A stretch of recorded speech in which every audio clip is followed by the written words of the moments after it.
होली तो गई परंतु घर में एवी होली सळगीने गई के नौकरी ऊपर खतरो मूकीने गई। सरकारी बंगले आग लागता ज नौकरी ऊपर खतरो मुकायो। त्यारे कया सरकारी बंगले आग लागी, कोना बंगले आग लागी ने कोनी नौकरी ऊपर खतरो मुकाय छे, समग्र विगत आ अहेवाल में जोईए। वैष्णवजन तो तेने कहिए जे पीड़ पराई जाने रे। नमस्कार, नवजीवन न्यूज साथे हूँ छुं अमीषा। दिल्ली हाईकोर्टना न्यायाधीश यशवंत वर्माना सरकारी बंगले आग लागे छे, त्यारे यशवंत वर्मा तो सरकारी बंगले हाजर पण न हता, परंतु यशवंत वर्माना परिवारे पोलीसने आग लागवानी जाण करी अने पोलीस तथा फायर ब्रिगेडनी टीम तात्कालिक सरकारी बंगले हाजर थई। ज्यारे पोलीस अने फायर ब्रिगेडनी टीमे आग ओलववा पर काबू मेळव्यो त्यां ज तेनी नजर 15 करोड़ना ढगला उपर जाय छे। 15 करोड़ जेटली रोकड़ रकमनो ढगलो सरकारी बंगले मळी आवता पोलीसमां पण हाहाकार मची जाय छे, कारण के आ बंगलो सरकारी न्यायाधीशनो हतो। यशवंत वर्माना बंगले 15 करोड़ मળી આવતા આ મુદ્દો રાજ્યસભામાં ચર્ચાનો વિષય બને છે। ત્યારે રાજ્યસભામાં કોંગ્રેસના સાંસદ જયરામ રમેશ કહે છે કે ન્યાયાધીશના બંગલેથી આટલી મોટી રકમ મળી આવતી હોય તો બીજા લોકોની તો હાલત શું થતી હશે।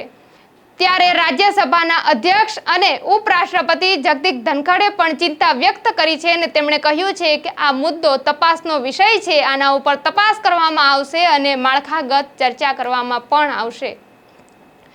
ત્યારે સુપ્રીમ કોર્ટ કોલેજિયમે કહ્યું છે કે યશવંત વર્માને ફરી વખત ઇલાહાબાદ કોર્ટમાં ટ્રાન્સફર કરવામાં આવે। ત્યારે ઇલાહાબાદ કોર્ટના બાર એસોસિએશને કહ્યું છે કે શું અમે કચરા પેટી છીએ। જોવાનું રહ્યું કે યશવંત વર્માની ટ્રાન્સફર ઇલાહાબાદ કોર્ટમાં થાય છે કે કેમ। આ ચર્ચા સીજેઆઈ સંજીવ ખન્ના સુધી પહોંચે છે તો સંજીવ ખન્ના પણ ચિંતા વ્યક્ત કરે છે કે આ મુદ્દો ચર્ચાનો વિષય છે। સુપ્રીમ કોર્ટ આના ઉપર જરૂરથી પગલાં લેશે અને તેની ટ્રાન્સફર કરવી કે કેમ અને सांसद પણ આ મુદ્દે ચર્ચા કરે। मैं ये खबर छपी कि एक वहाँ दिल्ली हाईकोर्ट के एक जज साहब के घर पे आग लग गई।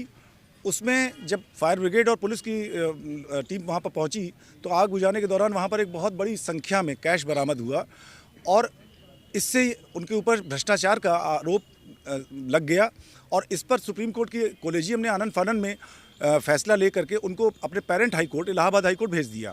हमारा इस पे बहुत बड़ा विरोध है। हमारा ये कहना है कि हमारा हाई कोर्ट प्रयोगशाला नहीं है कि आप किसी को भी यहाँ पर भेज करके जो भ्रष्टाचार का आरोप का सामना कर रहे हैं उनको यहाँ पर भेजने की आवश्यकता नहीं थी। उनको आप कुछ दिनों के लिए छुट्टी दे देते और जब वो अपने आरोप से मुक्त हो जाते तो आप उनको यहाँ वापस काम पे लगा देते। लेकिन आप यहाँ हाई कोर्ट भेज करके यहाँ की जो पारदर्शिता है न्याय प्रणाली की उस पर आप प्रश्न चिन्ह लगा रहे हैं। त्यारे जोवानुं तो ए रह्युं के संसद के सुप्रीम कोर्ट यशवंत वर्मा માટે કેવા પગલાઓ લે છે, તેમની ટ્રાન્સફર કરાવે છે કે તેમને રાજીનામું અપાવડાવે છે, આવનારો સમય જ બતાવશે। આ મુદ્દે સુપ્રીમ કોર્ટના બાર એસોસિએશનના અધ્યક્ષ કપિલ સિબ્બલે પણ ચિંતા કરતા કહ્યું છે કે આ એક ચર્ચાનો વિષય છે, આના ઉપર માળખાગત ચર્ચા કરવામાં આવે, કારણ કે જો આમાં ન્યાય નહીં મળે તો લોકોને ન્યાયતંત્ર પરથી ભરોસો ઉઠી જશે। જોવાનું રહ્યું કે આવનારો સમય यशवंत वर्माना मुद्दाने लईने शुं बतावे छे। त्यारे आ अहेवाल तमने केवो लाग्यो, तमारा प्रतिभावो कमेंटमां जरूरथी जणावजो। अत्यारे मने अने मारा साथी आसिफ कादरीने रजा आपशो। त्यां सुधी तमे नवजीवन न्यूज चेनलने लाइक करो, शेर करो अने सब्सक्राइब करवानुं भूलता नहीं। वैष्णवजन तो तेने कहिए जे पीड़ परा